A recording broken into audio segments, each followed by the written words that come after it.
성경을 이루는 길, 성경을 이루는 길. 오늘 되게 중요한 장면에 대해서 이야기를 할 것 같아요. 자, 오늘 같이 한번 말씀 한번 읽어보도록 합시다. 시작. 이렇게 된 것은 다 선지자들의 글을 이루려 함이니라. 마태복음 26장 56절 말씀. 아멘. 자, 다시 한번 읽어볼게요. 시작. 이렇게 된 것은 다 선지자들의 글을 이루려 함이니라. 아멘. 자, 한번 내용으로 들어가 봅시다. 자, 여러분 화가 나는 일이 있어요, 없어요? 평소에 있어요, 없어요? 있죠. 아마 여러분들이 화가 나는 일들은 아마 다 개인적인 일들일 거예요. 아마 내가 좀 피해를 받거나 아니면은 뭐 내 것을 누가 뺏어 갔거나 내 말을 안 들어주거나 내가 평소에 뭘 했는데 뭐 거기에 대해서 자꾸 막 반론을 제기하거나 그럼 화가 나요, 안 나요? 화가 나죠. 자, 그런데 진짜 화가 내야 될 일들이 오늘 말씀에 있기는 있어요. 그래서 오늘 말씀에 있는데 우리 한번 생각해 봅시다. 어떤 화가 나는 일이 있었는지 한번 생각해 보도록 할게요. 우리 예수님과 예수님의 제자들과 그 인물의 관계에 대해서 잠깐 좀 얘기를 한번 해보도록 할게요. 자, 우리 여기 예수님 계시죠? 예수님 조금 약간 화가 나신 듯한 그런 모습이에요. 자, 여러분 예수님이 이 땅에서 계시는 동안에 무슨 일을 했는지 여러분들 어떤 일들을 했는지 여러분 기억하는 게 있나요? 예수님이 이 땅에 오셔서 하셨던 일, 포인트 어떤 것들을 하셨죠? 주로 예수님이 오셔서 무엇을 하셨어요? 네, 네, 아픈 자를 살리고 또 뭘 하셨죠? 예수님이 하신 일 또 뭐 하셨어요? 아픈 자를 살리고 죽은 자도 살리고, 그쵸? 눈먼 자도 어떻게 해요? 눈 안 보이는 사람들도 봉사도 뜨게 하고, 다리 저는 자도 어떻게 했어요? 다리 저는 자도 잡아서 낫게 하고, 그쵸? 뛰어나 걸어라 그랬더니 어떻게 해요? 걷고, 그쵸? 예수님이 이 땅에 행하신 일들은 한마디로 말하면 뭐예요? 수많은 기적, 수많은 이사들 이런 것들을 행하셨어요. 자, 예수님 물 위로 걸으셨어요, 안 걸으셨어요? 물 위로 걸으셨죠. 그리고 우리 지난번에는 말씀 들었잖아요. 예수님 오병의 기적, 또 칠병의 기적 이런 거 했어요, 안 했어요? 했잖아요. 그래서 막 떡도 막 많이 주고. 그래서 예수님의 지금 현재로 말하면 예수님 팬이 많았어요, 안 많았어요? 예수님의 팬이 요즘 예를 들어서 뭐 요즘 되게 유명한 그룹 BTS의 아미 같은 팬들이 있어. 그쵸? 자, 예수님의 팬이 아미야. 그쵸? 그럼 예수님의 팬들이 엄청나게 예수님 쫓아다니까 안 쫓아다닐까요? 쫓아다니겠죠. 그리고 그 팬 중에 가장 골수 팬이 있어. 12명. 그죠? 예수님의 12명의 골수 팬 누구예요? 네, 베드로, 시몬 베드로죠. 그래도 여러 명이 있어요. 자, 그 중에서 여러 역할들이 다 있기는 한데 여러분 한 명의 이름을 좀 기억할 필요가 있어요. 예수님이 수많은 기적을 일으키고 그 제자들과 같이 공생애의 사역을 다 했단 말이에요. 3년 동안 수많은 기적과 이사를 일으켰어요. 예수님 팬들이 막 했어. 그 중에 12명. 근데 그 중에서 한 명의 이름 기억할 필요가 있어요. 예수님을 팔아넘긴 사람. 이름 누구예요? 그렇지. 안 듣는 척 하면서 얘기했어요. 네, 아주 똑똑한 친구예요. 그쵸? 네. 자, 그래서 가롯 유다라는 사람이 있어요. 가롯 유다 무슨 역할을 했어요? 12명 중에. 혹시 알아요? 예수님을 쫓아다니면서 같이 다니면서 예수님의 제자로서 무슨 역할을 했을까? 12명의 제자들이 있잖아요. 그 중에서 역할들이 각각 따로따로 있었는데 뭐 대부분 다 그냥 복음을 같이 전하고 또 예수님의 말씀대로 살아가는 그런 역할들을 했는데 가룟 유다는 그 중에 뭘 했냐면 회계를 맡은 역할이었어요. 회계. 가룟 유다 무슨 역할을 했다고요? 회계가 뭐예요? 돈을 계산하는 거야. 전대를 차고 다니면서 사람들이 이제 예수님이 이제 복음 전하는 일에 이렇게 하시다 보니까 사람들이 이렇게 헌금도 하고 뭐 이렇게 했단 말이에요. 그걸 누가 계수를 해야 될 거 아니야. 그렇죠? 그래서 그걸 계수하는 일을 누가 했다고요? 가룟 유다가 했단 말이에요. 근데 가룟 유다는 근데 아주 똑똑한 사람이었어요. 아주 이성적이고 아주 똑똑한 사람이었어. 그래서 가룟 유다 입장에서 예수님을 쫓아다니는 사람이 엄청 많잖아요. 그 예수님이 그 당시에 사람들이 예수님을 쫓아다니면서 예수님이 어떤 사람이 되길 바랬어? 많은 사람들이 예수님이 뭘 될 거라 예상했어? 이스라엘의 메시아인데 이스라엘의 진짜 왕이 될 거를 예상을 했단 말이에요. 이해되나요? 우리 보면 대통령 선거에서 누가 나오잖아요. 막 번호 기호 1번, 기호 2번, 기호 3번 이렇게 나오잖아요. 그러면은 사람들이 다 줄을 서 안 서? 줄을 쓴단 말이야. 나 1번이 대통령 될 것 같아. 나 2번이 대통령 될 것 같아. 이러면서 막 줄 쓰잖아요.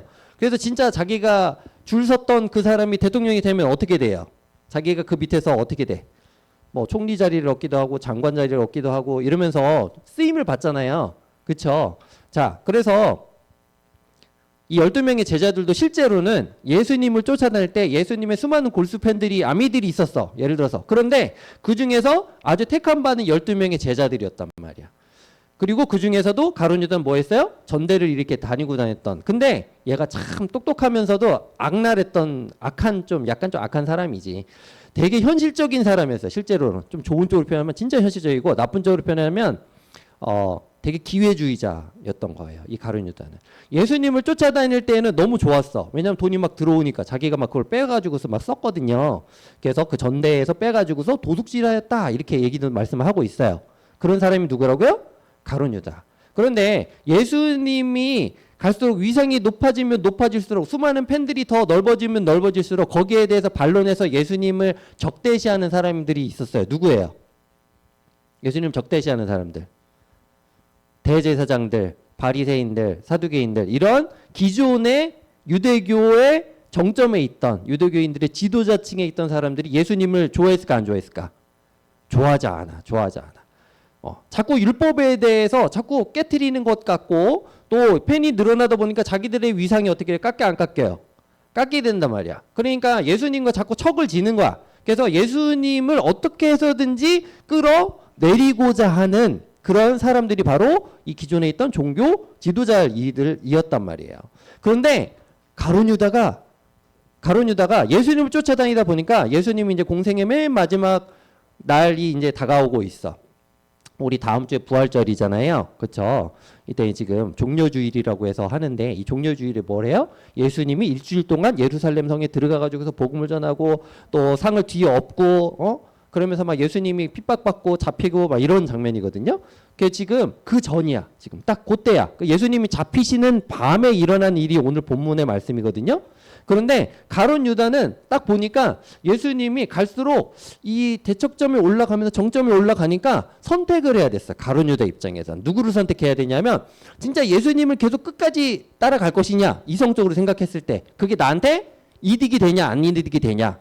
아니면 예수님을 배반하고 내가 이 유대 종교 지도자들에게 내가 붙을 것이냐 안 붙을 것이냐를 생각을 해봤을 때 가룟 유다는 딱 보니까 이러다가 이거 내가 따르는 이 예수가 이 종교 지도자들에게 반항하다가 잘못하면 죽을 수도 있겠구나 이 생각이 번뜩 든 거야. 머릿속으로. 무슨 말인지 이해돼요? 가룟 유다가 그러면 3년 동안 열심히 전대를 타고 다니면서 돈 개수하고 막 했는데 자기가 거기 돈 빼가고 막 자기가 도둑질을 하고 막 썼단 말이야. 자기가 하고 싶은 대로 했어. 솔직히. 예수님 그거 알았을까 몰랐을까? 알았지. 알았는데도 그냥 참고 계셨어. 왜냐하면 그 역할이 있기 때문에 그래. 가룟 유다의 역할이 있기 때문에. 가룟 유다는 그거를 잘 모르지만 예수님이 자기를 다 파하고 있다는 것을 모름에도 불구하고 그걸 잘 모르면서도 예수님을 어떻게 하면 끝까지 이용해 먹을 수 있을까 파악하고 생각했어. 예수님을 가장 마지막까지 단물을 쪽쪽 빼서 이용해 먹을 수 있는 방법이 뭘까? 예수님을 쫓아다닐 때는 예수님에게 오는 헌금을 자기가 다 이렇게 관리하면서 해. 맨 마지막까지 예수님 쪽쪽 빨아먹을 수 있는 방법 뭘까? 가룟 유다 입장에서 예수님을 팔아먹는 거야. 이해돼요? 예수님을 팔아먹는 거야. 예수님을 뭐해? 반대쪽에 예수님은 대척점과 있는 그 대제사장들과 바리새인들에게 어떻게 해요? 예수님의 정보를 알려주고 거기에 대해서 은삼십을 받는 거야. 그게 마지막 자기가 단물을 쪽쪽 빨을 수 있는 마지막인 거야. 왜? 예수님이 보니까 더 이상 위로 올라가지 못할 것 같거든. 딱 보니까. 이해돼요? 무슨 말인지? 그래서 가룟 유다 입장에서는 예수님을 끝내는 어떻게 해요? 은삼십을 받고 정보를 알려주는 거야. 그래서 이 사람이 예수님이다. 예수라는 사람이다. 니네들이 지금 예수를 어떻게 하든 난 상관없고 정보만 알려줄게. 이 정도의 수준으로 생각하고 은삼십을 받고 예수님에 대해서 정보를 알려주는 장면이 오늘 본문의 장면이야. 그래서 이 예수님에 대한 정보를 알려주면서 대제사장들과 한마디로 군경들을 불려왔어. 대제사장들의 종과 또 군인들을 경찰들을 불러왔단 말이야. 그래서 예수님을 잡게 돼요. 자, 여러분 생각해 봅시다. 예수님을 쫓아오던 이 12명의 제자들이 예수님이 왕이 되기를 바랬을까 안 바랬을까? 바랬지. 왜? 자기들도 한 자리를 차지할 수 있으니까 잘하면. 이해되나요? 그런데 가룟 유다가 예수님을 팔아먹게 돼. 그래서 다른 제자들이 화가 날까 안 날까? 화가 날까 안 날까? 화가 나지. 그 중에서 누가 제일 화가 날까요? 그 중에서 군경들이 막 와가지고 이제 가룟 유다가 이분이 예수님입니다. 우리 볼에다 이렇게 딱 쪽을 했단 말이야. 그러니까 군경들이 딱 잡아 예수님을. 자, 그때 누가 제일 화가 날까? 베드로가 제일 화가 난 거야. 베드로가 제일 화가 나가지고 칼을 딱 들고서 어떻게 했을까요? 칼을 딱 들고서 이렇게 딱 해가지고서 그 사람들 군경들 중에 대제사장의 종 말고라는 사람이 있었는데 그 말고한테 칼을 확 휘둘렀단 말이야. 이 나쁜 새끼 딱 그러면 딱 칼을 휘둘렀단 말이야. 그러니까 어떻게 돼요? 귀가 이게 피했는데 귀가 이렇게 딱 잘려 떨어져 나간 거야. 이해돼요? 근데 예수님이 그걸 보고서 뭐라고 했을까? 귀를 다시 잡아서 기억 잘하고 있어요. 귀를 붙여서 다시 붙여주셨어. 그러면서 뭐라고 얘기했을까요? 칼을 가지는 자는 다 칼로 망하느니라 이렇게 말씀하셨어요. 칼로 망하느니라. 자, 그런데 예수님의 반응이 정말 대박이었어. 무슨 말이냐면 자, 그 예수님은 이 땅에서 계시는 동안 뭐를 하셨어요? 수많은 기적과 이사를 행하셨잖아. 그렇죠? 그래서 제자들 입장, 특히 베드로와 그 제자들의 입장에서는 가룟 유다가 예수님에 대한 정보를 팔아 넘긴 것과는 별개로 예수님이 자기를 잡으러 왔으니까 저 사람들이 예수님을 잡으러 왔으니까 제자들 입장에서 예수님이 자기를 잡으러 온 저 사람들 어떻게 했을까? 어떻게 하길 바랬을까?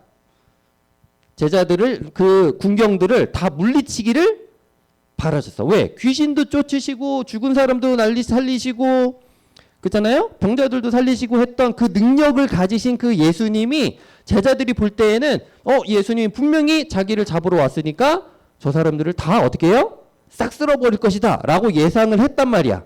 그런데 어떻게 해요? 예수님은 오히려 베드로가 그 얼굴에 차가지고 예수님 분명히 할 거니까 어떻게 예수님의 내가 보시는 예수님을 어떻게 니네들이 잡아갈 거야? 그래서 확 했는데 오히려 예수님의 반응은 뭐예요? 칼 쓰는 자는 칼로 다 망할 것이다. 이렇게 얘기하시면서 어떻게 해요? 자기를 이렇게 철컹철컹 해가지고 잡아가는데 오히려 무슨 자세를 보이는 거야? 적대시하고 걔네들을 쓸어버리는 게 아니라 오히려 순응하는 자세. 무슨 말인지 이해돼요? 예수님의 그간의 모습은 다 너희들은 이 성을 무너뜨려라 내가 3일 만에 세울 것이다. 막 이렇게 막 이런 약간 좀 개혁자적인 그런 모습을 제자들은 봤는데 그런데 예수님이 정작 가장 중요한 때 자기를 잡으러 오는 그 순간에 그 군경들한테는 어떻게 하는 모습 보여요? 그냥 순순하게 어떻게 해요? 잡혀가는 모습을 보이는 거야. 제자들 입장에서는 그걸 보는 순간 무슨 느낌이 들었을까? 야, 우리 그동안 3년 동안 열심히 쫓아다닌 거 X됐다. 끝났다. 이제 우리는 어떻게 해야 돼? 여기서 도망 안 가면 우리도 다 같이 예수님처럼 잡혀서 어떻게 돼? 끝났다. 라는 생각이 팍 드는 거야. 그러니까 제자들 입장에서 어떻게 돼요? 예수님을 버리고 어떻게 될 수밖에 없어? 두려워하니까. 두려움이 갑자기 확 몰려오는 거지. 예수님이 다 승리하고 다 했는데 그동안에 모든 바리새인들과 유대인들을 종교 지도라고 싸워서 다 이겼는데 예수님이 정작 그 가장 중요한 그때는 어떻게 돼요? 잡혀가시는 모습을 보면서 제자들 입장에서는 어떻게 되냐면 두려움이 확 몰려오는 거야. 아, 우리들도 이제 줄을 잘못 섰구나. 끝났네. 이러면서 어떻게 돼요? 도망가게 되는 거예요. 예수님이 이렇게 잡혀가실 때 제자들 입장에서는 이제 우리들도 이제 끝났구나. 답이 없구나 하면서 다 도망가고 베드로도 다 도망가고 그렇게 되는 거예요. 그런데 예수님은 이 일을 통해서 이루고자 하시는 일이 있었어요. 가장 중요한 일 뭘까? 오늘 말씀에 뭐라고 했냐면 베드로가 칼로다가 탁 치면서 이렇게 하니까 예수님이 너는 내가 내 아버지께 구해서 지금 12군단이나 더 되는 천사를 보내시게 할 수 없을 거라고 너는 생각하냐? 내가 이 일을 다 이길 수 있다. 그럼에도 불구하고 그렇게 하지 않는 이유가 있는데 그 이유는 뭐냐면 이런 일이 있을 것이라고 한 성경이 이루어지도록 해야 하기 때문이다 라고 이렇게 얘기하는 거예요. 성경이 구약에서부터 성경이 이루고자 하시는 일을 자기를 통해서 이루고자 하시기 때문에 이 일을 그냥 내버려 두는 거다 이렇게 얘기하시는 거예요. 그래서 선지자들의 글을 이루려 함이니라 이렇게 얘기하면서 하니 이렇게 딱 얘기하니까 제자들이 다 예수님을 버리고 다 도망가는 거야. 가장 결정적인 순간에. 예수님이 이루고자 하시는 건 뭐예요? 결국에는 십자가를 지시는 거예요. 십자가를 지시는 거. 이게 하나님의 뜻이라는 것을 예수님은 알아서 몰랐어요? 알았어. 예수님 가장 결정적인 순간에 오히려 적대시하고 칼로다가 무력으로 그것을 획득하려는 것이 아니라 어떻게 해요? 자신을 제물로 바침으로 인해서 하나님의 뜻을 이루는 것이 그것이 맞다고 생각하시고 스스로 잡혀가는 것을 결정하신 거예요. 예수님께서. 그래서 예수님께서 이렇게 잡혀가시는데 우리는 보통 힘으로 다 누르려는 게 세상의 원리잖아요. 근데 예수님은 왜 이렇게 안 하셨을까? 예수님은 순종함으로 하나님의 뜻을 이루고자 하신 거예요. 순종함으로. 그게 하나님이 바라시는 인류 구원의 역사의 정점에 있는 일임을 본인 스스로가 알고 계셨기 때문에 그런 거예요. 그래서 여러분들 잘 생각해 보면 우리가 화가 날 때도 있잖아요. 그쵸? 화가 날 때도 있잖아요. 근데 진짜로 화가 난다고 해서 그걸 무력으로나 아니 나쁜 말로다가 아니면은 뭔가 힘으로다가 짓누르면 돼요, 안 돼요? 안 돼요. 여러분 복수는 복수를 낳아요. 그죠? 비난은 비난을 불러요. 그래서 우리가 살아갈 때 예수님의 모습을 잘 생각해 봐야 돼. 아, 예수님께서 가장 결정적인 순간에 자신을 잡으러 왔던 그 군경들에게조차 하나님의 뜻이 무엇인지를 알고 그것을 순종으로 이뤄내셨구나라는 것을 우리가 깨달아야 돼요. 그래서 누구를 구원하시기 위해 그런 거예요? 정작에 다 우리를 구원하시기 위해서. 우리를 하나님의 아들로 다시금 회복시키시기 위해서. 우리들의 죄성을 다 없애시고 새롭게 변화시키기 위해서 예수님은 저 가장 결정적인 자신을 잡으러 오는 그 순간에 뭐예요? 오히려 척을 지는 것이 아니라 무력으로 제압하는 것이 아니라 자기를 스스로 드리기로 결정하시고 순종하신 거예요. 그러니까 예수님의 저 장면과 예수님의 그 십자가 사건을 보면서 추후에 가룟 유다가 회개를 하는데 제대로 된 회개는 아니고 자, 가룟 유다 입장에서는 어떻게 했을까? 가룟 유다 입장에서는 돈을 받았어. 은 30을 받고 예수님을 팔았어. 자, 가룟 유다가 예수님이 죽기를 바랬을까? 그러지 않았어. 그냥 단지 예수님이 그냥 감옥에 좀 갇혔다가 나오시겠지. 이 생각으로 넘겼는데 어떻게 됐어요? 예수님이 재판을 받고 어떻게 해요? 십자가형으로 가는 그 과정을 쭉 보니까 자기가 마음에 찔려 안 찔려? 찔려. 아, 내가 완전히 잘못 착각했구나. 내가 진짜 3년 동안 생각해 보니까 가룟 유다 입장에서 3년 동안 예수님은 나에게 잘못한 적이 한 번도 없는데 자기는 예수님에게 가장 큰 잘못을 행했다는 생각이 들어서 그 죄책감에 못 이겨서 어떻게 해요? 스스로 목을 메어 자살하는 장면이 나와요. 이해되죠? 그래서 하나님께서는 예수님을 통해서 모든 것들을 다 이루시고 우리들에게 그 구원의 능력을 허락하신 거예요. 그러니까 여러분들이 예수님의 그 순종과 그 하나님에 대한 그 말씀을 온전히 이해하고 또 예수님이 지금 여전히 우리들에게도 그 구원의 능력을 허락하고 계시고 또 우리들을 예수님의 이름으로 부르고 계시는구나. 이것을 여러분들이 잘 깨달았으면 좋겠어요. 여러분 우리는 죄인이잖아요. 목사님은 죄인이고 여러분들 죄인이야. 근데 누구를 믿어야 돼요? 예수님이 그 죄를 다 해결하셨다라는 것을 믿어야 돼요. 그럴 때 우리가 하나님이 우리를 이 자리에 불러 모으시고 말씀을 듣게 하시고 또 하나님의 자녀로 다시 회복시키신 게 기쁘고 감사한 일이 되는 거예요. 여러분들이 예수님의 말씀에 순종하면서 그렇게 살아가는 그런 믿음의 자녀로 되기를 바랍니다. 자, 오늘 이 시간 같이 이 말씀 가운데 한번 읽어보도록 할게요. 자, 한번 읽어보도록 할까요? 시작. 말씀하실 때 열 중에 하나인 유다가 왔는데 대제사장들과 백성의 장로들에게서 파송된 큰 무리가 칼과 뭉치를 가지고 그와 함께 하였더라. 예수께서 이르시되 친구여 내가 무엇을 하려고 왔는지 행하라 하신대 이에 그들이 나와 예수께 손을 대어 잡는지라. 예수와 함께 있던 자 중에 하나가 손을 펴 칼을 빼어 대제사장의 종을 쳐 그 귀를 떨어뜨리니 이에 예수께서 이르시되 내 칼을 도로 칼집에 꽂으라. 칼을 가지는 자는 다 칼로 망하느니라. 너는 내가 내 아버지께 구하여 지금 12군단 더 되는 천사를 보내시게 할 수 없는 줄로 아느냐. 내가 만일 그렇게 하면 이런 일이 있으리라 한 성경이 어떻게 이루어지겠느냐 하시더라. 그러나 이렇게 된 것은 다 선지자들의 글을 이루려 함이니라 하시더라. 이에 제자들이 다 예수를 버리고 어떻게 해요? 도망가니라. 이렇게 말씀하고 있어요. 구약에 예수님에 대한 예언이 거의 300여 개 정도가 나오는데 대표적으로 몇 개가 있냐? 대표적으로 얘기하자면 예수님은 그러니까 그리스도는 다윗의 가문에서 나올 것이다. 그리스도는 처녀의 몸에서 태어날 것이다. 그리스도는 베들레헴에서 태어날 것이다. 그리스도는 예루살렘으로 입성하는데 누구를 타고 입성하냐면 나귀 새끼를 타고 입성을 할 것이다. 그리스도는 은 30에 배반을 당해서 팔릴 것이다. 그리스도는 옆구리에 창에 찔릴 것이다. 그리스도는 다시 살아날 것인데 3일 만에 살아날 것이다. 이 말씀이 어디 나와 있어요? 구약의 곳곳에 나와 있어. 근데 그것을 이루신 분이 누구예요? 예수라는 사람이에요. 이해되시죠? 그러니까 우리의 구원을 이루신 예수님에 대해서 지금도 여전히 우리가 그 이름값을 믿고 따르는 거예요. 그러니까 여러분들이 그것을 잘 이해하고 이 진리를 따라서 살아가는 믿음의 사람이 되어야겠구나. 여러분 생각하시며 살아가는 여러분들 되셨으면 좋겠습니다.